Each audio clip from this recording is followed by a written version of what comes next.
AYUSH TV ವೀಕ್ಷಕರಿಗೆಲ್ಲ ನಮಸ್ಕಾರ ಮತ್ತು ಆಯುರ್ವೇದ ದಿನಚರಿ ಸೆಗ್ಮೆಂಟ್ಗೆ ಸ್ವಾಗತ. ಸ್ನಾನದ ಬಗ್ಗೆ ಹಲವಾರು ಗೊಂದಲಗಳಿರುತ್ತೆ. ಸರ್, ಬಿಸಿನೀರು ಸ್ನಾನ ಮಾಡಬೇಕಾ, ತಣ್ಣೀರು ಸ್ನಾನ ಮಾಡಬೇಕಾ? ನಮ್ಮ ಮೋಟಿವೇಶ್ನಲ್ ಕೋಚ್ ಹೇಳಿದರು ತಣ್ಣೀರು ಸ್ನಾನ ಮಾಡಿದರೆ ಒಳ್ಳೆಯದಾಗುತ್ತೆ ಜೀವನದಲ್ಲಿ ಅಂತ. ಅಥವಾ ನಮಗೆ ಬಿಸಿನೀರು ಸ್ನಾನ ಮಾಡಿದ ಮೇಲೆ ಕೂದಲು ತುಂಬ ಜಾಸ್ತಿ ಉದುರೋಯ್ತು ಸರ್, ಏನು ಸರ್ ಇದಕ್ಕೆ ಸೊಲ್ಯೂಷನ್? ಹೇಗೆ ಮಾಡಬೇಕು? ಆಯುರ್ವೇದದಲ್ಲಿ ಇದರ ಬಗ್ಗೆ ಏನಾದರೂ ರೆಫರೆನ್ಸ್ ಇದೆಯಾ ಸರ್? ಆಯುರ್ವೇದ ದಿನಚರಿ ಬಗ್ಗೆ ಮಾತಾಡ್ತಾ ಇದ್ದೀರಾ, ಇದ್ರ ಬಗ್ಗೆ ಏನಾದರೂ ಮಾಹಿತಿ ಇದೆಯಾ ಸರ್ ಅಂತ ಹೇಳೋರಿಗೆ ಈ ವಿಡಿಯೋ. ಸೊ ಬಿಸಿ ನೀರು ಅಥವಾ ತಣ್ಣೀರು ಸ್ನಾನ ಯಾವುದು ಒಳ್ಳೆಯದು ಅಂತ ಹೇಳೋದಕ್ಕೆ ನಾನು ಇವತ್ತು ಇಲ್ಲಿದ್ದೇನೆ. ಜಾಸ್ತಿ ನಾನಿಲ್ಲಿ ಮಾತಾಡ್ತಿರೋದು ಆಫ್ಕೋರ್ಸ್ ಪ್ರದೇಶಗಳ ಮೇಲೆ, ಅಥವಾ ಏನು ನಾವು ದೇಶ ಅಂತ ಹೇಳ್ತೇವೆ ಆಯುರ್ವೇದದಲ್ಲಿ. ದೇಶ ಅಂದರೆ ಭಾರತ, ಅಫ್ಘಾನಿಸ್ತಾನ ಹಾಗೆ ಅಲ್ಲ. ದೇಶ ಅಂದರೆ ನಾವು ಇರುವಂತಹ ಸ್ಥಳ, ಅದು ಸಿಟಿ ಆಗಿರ್ಬೋದು, ಏರಿಯಾ ಆಗಿರ್ಬೋದು. ಸೊ ಅದ್ರ ಮೇಲೆ ಡಿಪೆಂಡ್ ಆಗಿರುತ್ತೆ. ಎಲ್ಲಿ ನಾನು ಬಿಸಿ ನೀರು ಓಕೆ ಅಂತ ಹೇಳ್ತೇನೆ, ಅಲ್ಲಿ ತುಂಬ ಎನ್ವಿರಾನ್ಮೆಂಟ್ ಬಿಸಿಯಾಗಿದೆ ಅಂತ ಹೇಳಿದರೆ ಅವರು ಸ್ವಲ್ಪ ಅಲ್ಲಿ ತಣ್ಣೀರ ಸ್ನಾನವನ್ನು ಮಾಡಬಹುದು. ಸೊ ಇದು ಕಂಡೀಷನ್ಸ್ ಅಪ್ಲೈ ಆಗಿರುವಂಥದ್ದು. ಆದರೆ ಜನರಲ್ ರೂಲ್ ಏನಿದೆ ಅಂತ ನಾನು ನಿಮಗೆ ತಿಳಿಸ್ಕೊಡ್ತೇನೆ. ನಮ್ಮ ದೇಹವನ್ನು ನಾವು 3 ಭಾಗದಲ್ಲಿ ವಿಭಜನೆ ಮಾಡಿದರೆ, ಒಂದು ಶಿರಸ್ ಅಂದರೆ ತಲೆಯ ಭಾಗ ಅಂತ ಇಷ್ಟೇ, ಕುತ್ತಿಗೆಯಿಂದ ಮೇಲೆ. ಒಂದು ಮಧ್ಯಭಾಗ, ಕುತ್ತಿಗೆಯಿಂದ ಹೊಕ್ಕಳುವರೆಗೂ ಅಥವಾ ಸೊಂಟದವರೆಗೂ. ಒಂದು ಸೊಂಟದ ಕೆಳಗಡೆ ಅಂದರೆ ಕಾಲಿಗಳೆಲ್ಲ. ಸೊ 3 ವಿಭಜನೆ ಮಾಡಿದರೆ ನಮ್ಮ ಶರೀರವನ್ನು. ನೀರಿನಲ್ಲೂ ಕೂಡ 3 ವಿಭಜನೆ ಮಾಡಬೇಕು. ಒಂದಕ್ಕೆ ಬೆಸ್ಟ್ ಅಂತ. ನೀರಿನಲ್ಲಿ ಹೇಗೆ ಸರ್ ಮೂರು ವಿಭಜನೆ ಮಾಡಲಿಕ್ಕಾಗತ್ತೆ ಅಂತ ಹೇಳಿದರೆ, ಮೊದಲನೇದು ಲ್ಯೂಕ್ವಾರ್ಮ್ ಅಂತ, ಉಗುರು ಬೆಚ್ಚಗೆ ಅಂತ. ಲ್ಯೂಕ್ವಾರ್ಮ್ ಸ್ವಲ್ಪ ಬಿಸಿ ಇರುತ್ತೆ, ಉಗುರು ಬೆಚ್ಚಗೆ ನೀರು. ಸೊ ಉಗುರು ಬೆಚ್ಚಗೆ ನೀರು ನಮ್ಮ ತಲೆಗೆ ಒಳ್ಳೆಯದು, ಅಥವಾ ನಮ್ಮ ತಲೆ ಸ್ನಾನಕ್ಕೆ ಒಳ್ಳೆಯದು. ಎಲ್ಲಿ ತುಂಬ ಉಷ್ಣವಾಗಿದೆ ಅಲ್ಲಿ ಡೆಫಿನೆಟ್ಲಿ ತಣ್ಣೀರು ಸ್ನಾನನೇ ಒಳ್ಳೆಯದು ತಲೆಗೆ.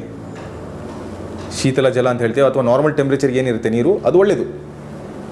ಇನ್ನು ಮಧ್ಯಭಾಗದಲ್ಲಿ ವಾರ್ಮ್ ವಾಟರ್ ಅಂತ, ಉಗುರು ಬೆಚ್ಚಗೆ ಏನಿರುತ್ತೆ ಅಲ್ಲಿ ಬೆಚ್ಚಗೆ ನೀರು ಅಂತ, ಸ್ವಲ್ಪ ಅದಕ್ಕಿಂತ ಜಾಸ್ತಿ. ಇನ್ನು ಕಟಿ ಅಥವಾ ನಮ್ಮ ಹೊಕ್ಕಳು ಅಥವಾ ಸೊಂಟದ ಕೆಳಗಡೆ ಭಾಗ, ಕಾಲುಗಳೇನಿದೆ ಅಲ್ಲಿ ಬಿಸಿ ನೀರು ಅಂತ. ನೋಡಿ, lukewarm, warm, hot. Lukewarm water, warm water, hot water. ತಲೆಯ ಭಾಗ, ಮಧ್ಯಭಾಗ, ಕೆಳಭಾಗ. ನೋಡಿ ಎಷ್ಟು ಕ್ಲಿಯರ್ ಆಗಿದೆ, ಈಸಿಯಾಗಿದೆ. ಸೊ ಬೈ ಚಾನ್ಸ್ ಇಲ್ಲ ಸರ್ ನನಗೆ ಬಿಸಿನೀರೇ ಇಷ್ಟ ಸರ್, ನಾನು ಬೆಳಿಗ್ಗೆ ಎದ್ದುಬಿಟ್ರೆ ಅರ್ಧ ಗಂಟೆ ಗೀಸರ್ ಹಾಕಿಬಿಟ್ಟು ತಲೆ ಮೇಲೂ ಕೂಡ ಅದೇ ಸ್ನಾನ ಮಾಡ್ತೇನೆ ಅಂತ ಹೇಳುವವರಿಗೆ ವಾರ್ನಿಂಗ್ ಏನಪ್ಪ ಅಂತ ಹೇಳಿದರೆ, ಹೇರ್ ಲಾಸ್ ಜಾಸ್ತಿ ಆಗುತ್ತೆ, ನಿಮಗೆ ಬಿಳಿ ಕೂದಲು ಜಾಸ್ತಿ ಆಗುತ್ತೆ, ಬೇಗನೆ ಆಗುತ್ತೆ. ಸೊ ಬಿಸಿ ನೀರನ್ನು ಅಧೋಕಾಯ ಅಥವಾ ಹೊಕ್ಕಳದ ಕೆಳಗಡೆ ಭಾಗ ಏನಿದೆ ನಮ್ಮ ದೇಹದಲ್ಲಿ ಅಲ್ಲಿ ಒಳ್ಳೆಯದು. ಇನ್ನು ಮಧ್ಯಮ ಭಾಗ ಏನಿರುತ್ತೆ ಅಥವಾ ಮಧ್ಯಭಾಗ ಏನಿರುತ್ತೆ ಅಲ್ಲಿ ವಾರ್ಮ್ ವಾಟರ್.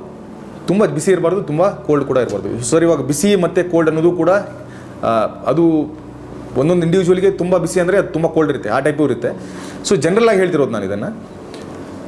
ಇನ್ನು ಯಾರಿಗೆಲ್ಲ ಕೂದಲಿಗೆ ಸಂಬಂಧಪಟ್ಟಂಥ ಇಶ್ಯೂಸ್ಗಳಿದೆ, ಅದು ಪ್ರಿಮೆಚೂರ್ ಗ್ರೇಯಿಂಗ್ ಆಫ್ ಹೇರ್ ಅಂತ ಹೇಳ್ತೀವಿ, ಅಂದರೆ ತುಂಬ ಬೇಗನೆ ಬಿಳಿ ಕೂದಲಾಗಿರೋದಾಗಲಿ, ಹೇರ್ ಲಾಸ್ ಆಗಿರೋದಾಗಲಿ, ಅವರೆಲ್ಲ ಕೂಡ ಆದಷ್ಟು ಉಗುರು ಬೆಚ್ಚಗೆ ಅಥವಾ ಸ್ವಲ್ಪ ತಣ್ಣಗಿರುವಂಥ ನೀರನ್ನೇ ಅವರು ಶಿರಸ್ಸಿಗೆ ಅಂದರೆ ತಲೆಯ ಮೇಲೆ ಹಾಕೋದು ಒಳ್ಳೆಯದು. ಈ ರೆಫರೆನ್ಸ್ ಕ್ಲಿಯರ್ ಆಗಿದೆ ಆಯುರ್ವೇದದಲ್ಲಿ. ಟೆಂಪ್ರೇಚರ್ ಏನೇನಿರುತ್ತೆ, ತುಂಬ ಶೀತ ಇರುವಂಥ ಪ್ರದೇಶದಲ್ಲಿರ್ತಾರೆ, ಅಲ್ಲಿ ಉಷ್ಣ ಇರುವಂಥ ನೀರು ಯೂಸ್ ಮಾಡಲೇಬೇಕು ಅಂತ ಟೈಮಲ್ಲಿ ಡೆಫಿನೆಟಾಗಿ ಯೂಸ್ ಮಾಡಬೇಕು. ಆದರೆ ಜನರಲ್ಲಾಗಿ ನಮ್ಮ ಇವಾಗ ಕರ್ನಾಟಕದಲ್ಲಿ ಹೇಗೆ ಟೆಂಪ್ರೇಚರ್ಸ್ಗಳೆಲ್ಲ ನಾರ್ಮಲ್ ಆಗಿರುತ್ತೆ, ಅಂದರೆ ತುಂಬ ಜಾಸ್ತಿನೂ ಇರಲ್ಲ, ತುಂಬ ಕಡಿಮೆನೂ ಇರಲ್ಲ. ಅಂಥ ಸಂದರ್ಭದಲ್ಲಿ ಈ ರೀತಿಯ ಒಂದು ಅಭ್ಯಾಸವನ್ನು ಮಾಡುವುದು ತುಂಬ ಒಳ್ಳೆಯದು. ಸೊ ಈ ರೀತಿ ಅಭ್ಯಾಸ ಮಾಡಿದರೆ ಅವರಿಗೆ ಓವರಾಲ್ ಒಳ್ಳೆಯದಾಗುತ್ತೆ ಅಂತ.